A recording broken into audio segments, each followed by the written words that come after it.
Numbers 22. The Israelites traveled on and camped in the plains of Moab, near the Jordan, across from Jericho.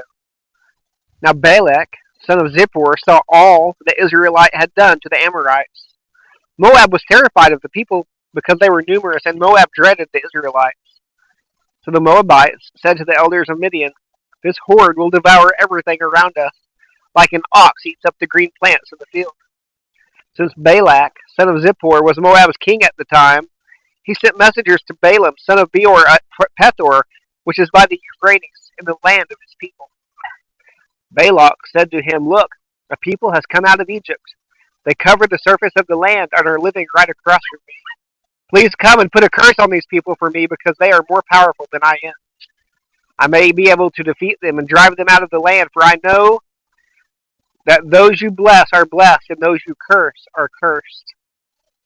The elders of Moab and Midian departed with fees for divination in hand. They came to Balaam and reported Balak's words to him. He said to them, "Spend the night here, and I will give you the answer the Lord tells me." So the officials of Moab stayed with Balaam. Then God came to Balaam and said, "Why are these men with you?" Balaam replied to God, "Balak, son of Zippor, king of Moab, sent this message to me. Look, a people has come out of Egypt, and they cover the surface of the land. Now come and put a curse on them for me. I may be able to fight against them and drive them away." Then God said to Balaam, "You are not to go with them. You are not to curse this people, for they are blessed." So Balaam got up the next morning and said to Balak's officials, "Go back to your land, because the Lord has refused to let me go with you." The officials of Moab arose, returned to Balak, and reported Balaam refused to come with us. Balak sent officials again, who were more numerous and higher in rank than the others. They came to Balaam and said to him, "This is what the Balak, son of Zippor, says. Let nothing keep you from coming to me, for I will greatly honor you and do whatever you ask me. So please come and put a curse on these people for me." But Balaam responded to the servants of Balak, "If Balak were to give me his house full of silver and gold, I could not go against the command of the Lord my God to do anything great or small. Please stay here overnight as the others did, so that I may find out what else the Lord has to tell me." God came to Balaam at night and said to him, "Since these men have come to summon you, get up and go with them, but you must only do what I tell you." When he got up in the morning, Balaam saddled his donkey and went with the officials of Moab.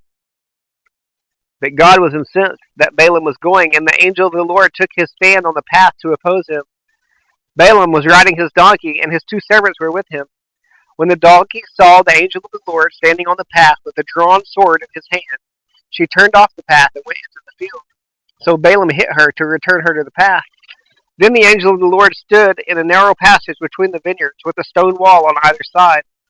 The donkey saw the angel of the Lord and pressed herself against the wall, squeezing Balaam's foot against it. So he hit her once again.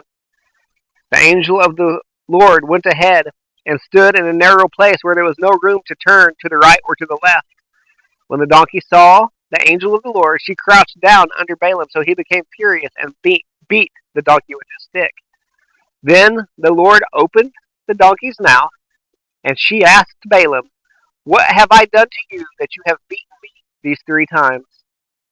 Balaam answered the donkey, "You made me look like a fool. If I had a sword in my hand, I'd kill you now." But the donkey said, "Am I not the donkey you've ridden all your life until today? Have I ever treated you this way before?" "No," he replied. Then the Lord opened Balaam's eyes, and he saw the angel of the Lord standing in the path with a drawn sword in his hand. Balaam knelt low and bowed in worship, with worship on his face. The angel of the Lord asked him, "Why have you beaten your donkey these 3 times? Look, I came out to oppose you because I consider what you are doing to be evil. The donkey saw me and turned away from me these 3 times. If she had not turned away from me, I would have killed you by now and let her live." Balaam said to the Lord, I have sinned, for I did not know that you were standing in the path to confront me. And now, if it is evil in your sight, I will go back." Then the angel of the Lord said, "Go to Balaam, go with the men, but you are to say only what I tell you." So Balaam went with Balak's officials. When Balak heard that Balaam was coming, he went out to meet him at the Moabite city on the Arnon border at the edge of his territory. Balak asked Balaam, "Did I not send you an urgent summons? Why didn't you come to me? Am I really not able to reward you?" Balaam said to him, "Look, I have come to you, but can I say anything I want? I must speak only the message God puts in my mouth." So Balaam went with Balak, and they came to Kiriath Huzoth. Balak sacrificed cattle, sheep, and goats, and sent for Balaam and the officials who were with him.